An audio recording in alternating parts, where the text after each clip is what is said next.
Shalom, kasih anugerah Kristus menolong kita yang percaya sekarang sampai kekal. Amin. Saudara, para pengkhotbah populer dewasa ini cenderung berbicara tentang bagaimana menjadi orang benar di dalam Kristus, tetapi tanpa berbicara tentang dosa dan penghakiman. Nah, malah ada seorang pendeta di Amerika dengan jumlah jemaat puluhan ribu yang dengan terang-terangan dia berkata, Anda tidak akan mendengar dari mulut saya bicara tentang dosa. Nah, perkataan ini kalau ditangkap secara mentah akan memiliki pemahaman yang keliru dan bisa beresiko, saudara. Nah, hari ini kita akan memahami betapa pentingnya hukum Taurat dan mengapa Taurat tidak dihapuskan. Sekali lagi, Taurat tidak dihapuskan tetapi diselesaikan dan digenapi oleh Yesus di atas kayu salib. Nah, tanpa pemahaman yang benar ini, saudara tidak akan pernah mengerti tentang kasih karunia pengorbanan Tuhan Yesus yang dahsyat, pekerjaan Allah yang dahsyat.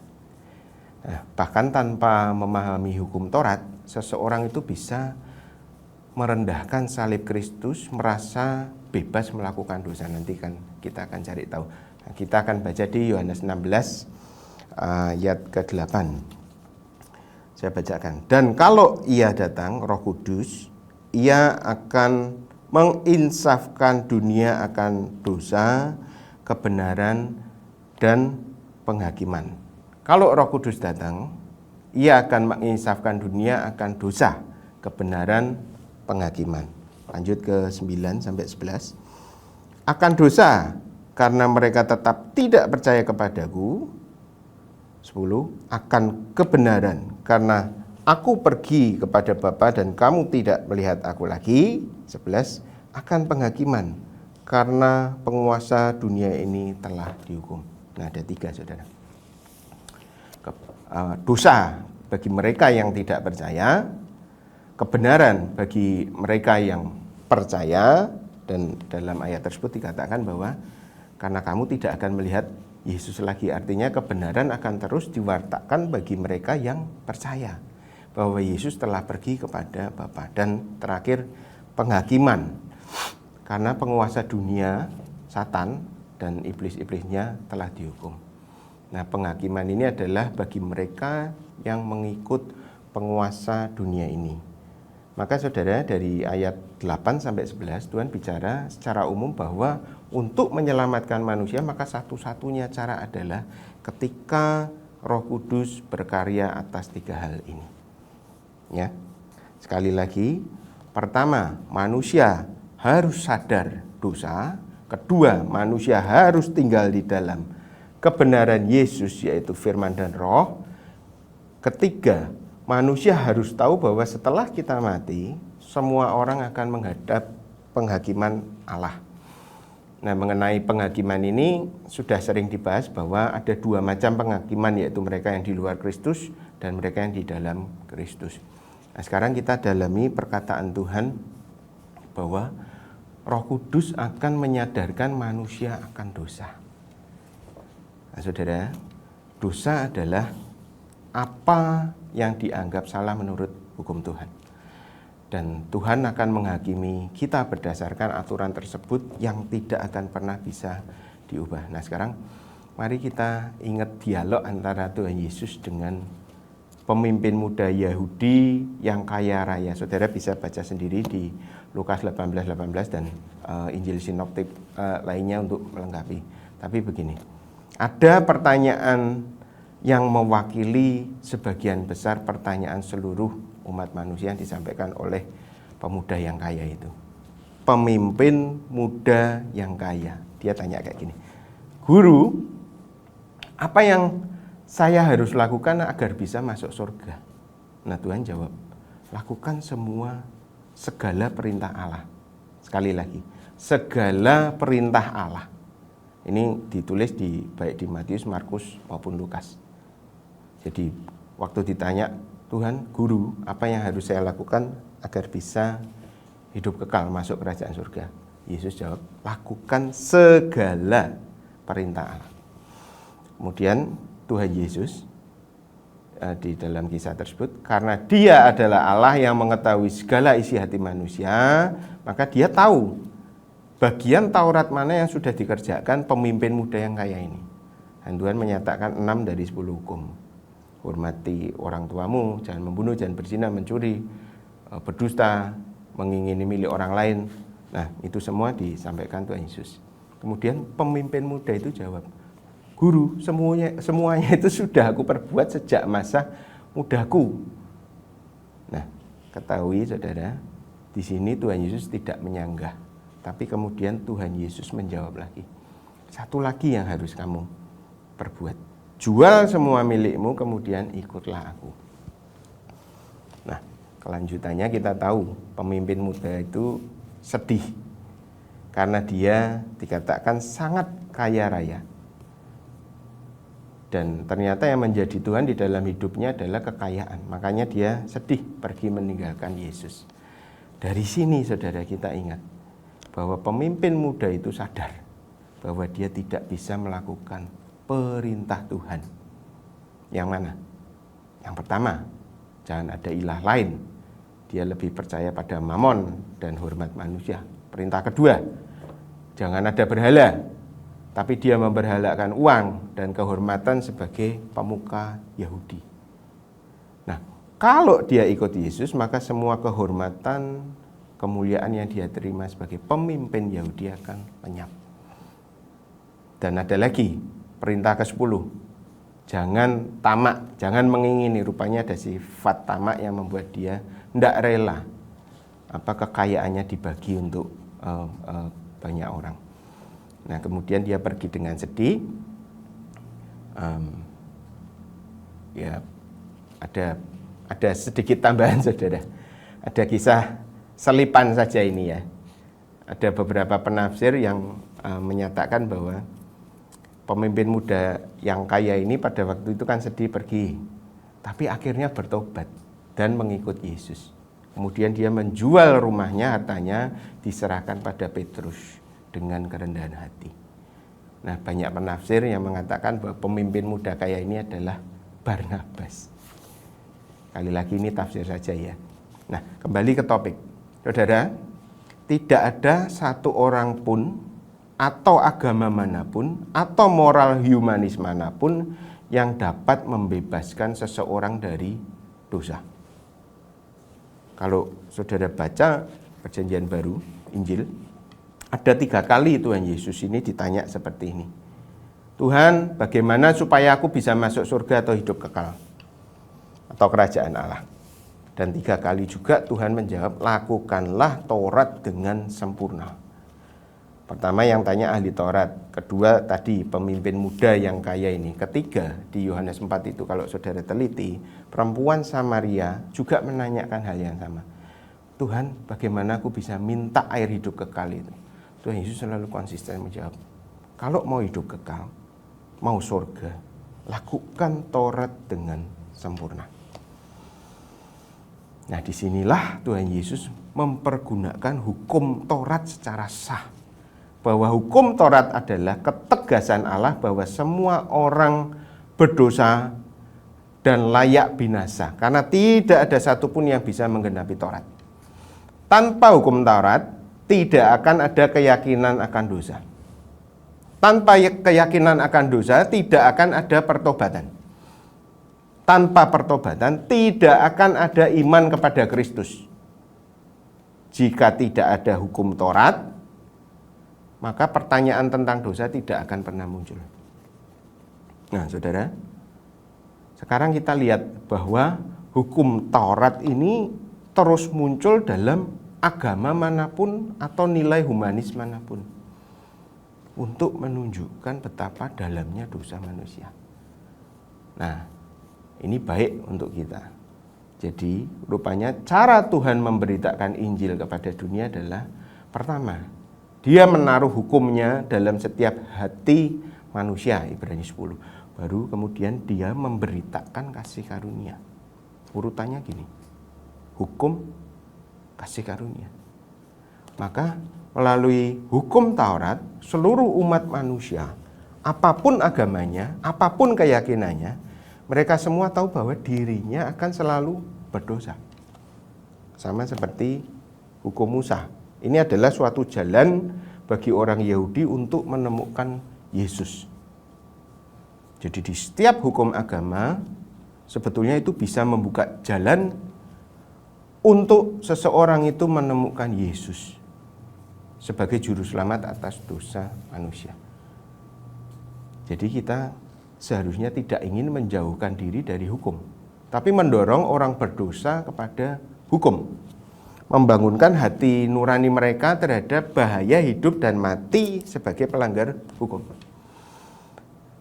Tuhan sudah memberikan hukum Taurat ini, saudara, sebagai senjata yang sangat ampuh untuk menggugah orang-orang yang ceroboh.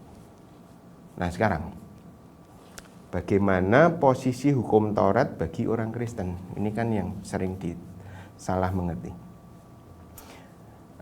Kalau saudara melihat perjanjian baru, kita bisa melihat bahwa bagaimana orang-orang perjanjian baru ini memberitakan Yesus, dan kita akan menemukan bagaimana mereka mempergunakan hukum Taurat. Ya, kita akan baca di 1 Timotius 1 ayat 8 sampai bawahnya. 1 Timotius 1:8. Kita tahu bahwa hukum Taurat itu baik kalau tepat digunakan. Jadi hukum Taurat itu baik kalau digunakan dengan benar. Nah, pertanyaannya, bagaimana seseorang menggunakan hukum Taurat dengan benar? Nah, ayat-ayat di bawahnya ini akan menjelaskan, saudara. Lanjut ya. Yakni dengan keinsafan, bahwa hukum Taurat itu bukanlah bagi orang yang benar, melainkan bagi orang durhaka, orang lalim, bagi orang fasik, orang berdosa, orang duniawi, dan orang yang tidak beragama, bagi pembunuh bapa, bagi pembunuh ibu, bagi pembunuh pada umumnya, bagi orang cabul dan pemburit, bagi penculik sudah ada waktu itu, bagi pendusta, bagi orang makan sumpah, dan seterusnya. Segala sesuatu yang bertentangan dengan ajaran sehat. Amin. Ya, jadi hukum Taurat tidak dibuat untuk orang yang sudah lahir baru. Itu di ayat 9. Amin, saudara. Hukum Taurat tidak dibuat atau bukanlah bagi orang benar, untuk orang yang sudah lahir baru. Dengan kata lain, saya sebagai orang yang telah dilahirkan kembali, saya tidak bangun setiap pagi dan membaca 10 perintah Allah untuk mengingatkan diri saya bahwa hari ini saya tidak boleh membunuh siapapun, saya tidak boleh berbohong, saya tidak boleh mencuri, dan lain-lain. Karena ada beda, saudara. Sifat baru Allah itu sudah ditanamkan di dalam hati kita oleh Roh Kudusnya. Maka kita tidak lagi berjalan menurut hukum, tetapi oleh Roh Kudus. Jadi kalau mengajarkan hukum kepada orang Kristen ini bisa membuat mereka merasa dikutuk, terperangkap dalam Taurat lagi. Nanti kita akan dalam ini. Ini adalah pemakaian hukum Tuhan yang keliru kalau diterapkan pada orang yang telah lahir baru. Nanti saya akan jelaskan lebih dalam. Nah, maka perkataan pendeta tadi yang saya kutip di awal, pendeta top yang di Amerika tadi, bahwa kata-kata bahwa Anda tidak akan mendengar mulut saya bicara tentang dosa, ini bisa diterima jika pendengarnya adalah seluruhnya orang-orang yang telah lahir baru. Anggap ya, saudara. Nah, terus kalau kembali ke sini, dalam hal apa penggunaan hukum Taurat ini menjadi sah menurut teladan 1 Timotius? Nah, kita sudah baca tadi bahwa ternyata hukum Taurat itu bukan untuk orang benar, melainkan untuk orang-orang durhaka, untuk orang-orang fasik, orang-orang yang bertinggal, bergelimang di dalam dosa. Nah, ini berarti sangat sah untuk mengkhotbahkan hukum Taurat kepada orang-orang berdosa dan kasih karunia kepada orang-orang kudus. Tapi perhatikan saudara, masalah yang timbul di dalam gereja adalah ini. Mari saya minta tolong tayangkan ayat 9 dan 10, agak lama. Masalahnya saudara, ada orang-orang yang ikut masuk di dalam gereja, tetapi cara hidup mereka ini menggenapi ayat 9 dan 10 tadi. Nah saudara lihat ini, ayat 9 dan 10. Nah ini berarti bahwa pemberitaan tentang hukum Taurat harus terus menyertai kabar kasih karunia di dalam mimbar gereja. Amin. Karena tidak ada jaminan bahwa semua orang yang duduk manis di gereja itu adalah 100% orang-orang yang sudah lahir baru. Nah, jadi kita tahu sekarang bahwa kalau kita amati menurut pemahaman firman ini, kita bisa nangkep bahwa ternyata ada 4 jenis manusia berdasarkan renungan kita hari ini, saudara. Ini yang mau saya garis bawahi supaya kita mengerti kita tuh ada di mana. Pertama, ada orang-orang yang sudah lahir baru, hidupnya dipimpin Roh. Nah, pemberitaan kasih karunia akan menguatkan orang-orang jenis pertama ini. Ya. Kedua, ada orang-orang duniawi katanya, yang hidup saleh dan merasa kesalehan mereka itu sempurna, seperti pemimpin muda yang kaya yang saya ceritakan tadi, yang dari Lukas 18. Maka pemberitaan tentang Taurat tepat juga bagi kelompok kedua ini. Mereka belum menyadari dosanya, mereka merasa dirinya salah. Maka Taurat ini tepat diberitakan bagi kelompok kedua ini. Orang dunia yang saleh, yang merasa kesalehannya bisa menyelamatkan dia. Tapi rupanya setelah Taurat itu dibedah satu persatu, tidak ada seorang pun yang bisa melakukan Taurat dengan sempurna. Nah ini membuat mereka menyadari betapa rapuhnya kesalehan mereka di hadapan Allah. Nah yang ketiga, ada jenis orang yang sekalipun tinggal di dalam komunitas gereja, tetapi rupanya hidup mereka belum lahir baru. Ya, yaitu dengan tanda-tanda yang sesuai dengan Yakobus 2:20. Imannya tidak nampak dalam kelakuannya. Yaitu mereka yang mengaku percaya tetapi sesungguhnya hidupnya tidak mau dipimpin Roh, malah menggenapi ayat 9 dan 10 ini. Nah, dengan kata lain, jenis ketiga ini adalah grace abuser atau penyalahguna kasih karunia atau jemaat palsu. Nah saya ingatkan saudara, kita tidak boleh menunjuk hidung orang lain. Tapi yang saya maksudkan dari pemahaman firman ini adalah bagi diri kita masing-masing. Kalau ternyata Anda masuk dalam kelompok 3 ini, tinggal dalam lingkungan komunitas gereja, tetapi iman itu tidak nampak di dalam perbuatan dan perkataan kita, maka pintu pertobatan melalui ancaman hukum Taurat masih berlaku bagi Anda. Jadi bertobatlah. Ya. Tapi kemudian ada manusia jenis yang keempat. Ini adalah orang dunia yang menggenapi tepat seperti ayat 9 dan 10 ini. Jadi mereka tinggal dalam ayat 9 dan 10 ini tapi tidak pernah menyesal. Maka hukum Taurat pun tepat dan sah digunakan untuk mengabarkan kemurahan Tuhan pada mereka. Siapa tahu Roh Kudus bekerja, mereka bertobat. Kalau mereka sadar, mereka tahu bahwa ada dosa, ada kebenaran, ada penghakiman yang disediakan Allah bagi umat manusia. Yohanes tadi. Nah, sekali lagi saudara, tidak akan ada pertobatan kalau tidak ada keyakinan akan dosa. Tidak akan ada keyakinan akan dosa kalau kita tidak pernah bicara tentang kitab suci, yaitu hukum Taurat. Alkitab mengatakan bahwa hukum datang melalui Musa, tetapi kasih karunia datang melalui Yesus Kristus. Jadi tidak seorang pun siap untuk kasih karunia sampai mereka terlebih dulu diyakinkan oleh hukum Taurat. Itulah perintah Tuhan, itulah cara Tuhan. Kalau kita bedah hukum Taurat, agama manapun atau manusia manapun ditanya, apakah ada satu orang pun yang berhasil menyatakan dirinya berhasil dalam melakukan hukum-hukum ini yang ada di dalam hati mereka sendiri? Kita bisa tahu pasti jawabannya tidak akan ada. Ya, itulah cara Tuhan. Amin, saudara. Baiklah, kiranya kita semakin diteguhkan. Bagi semua kita yang terpilih, inilah dasar-dasar dari pemberitaan Injil. Dan bahwa Roh Kudus itu datang untuk mengisahkan dunia akan dosa, kebenaran, dan penghakiman.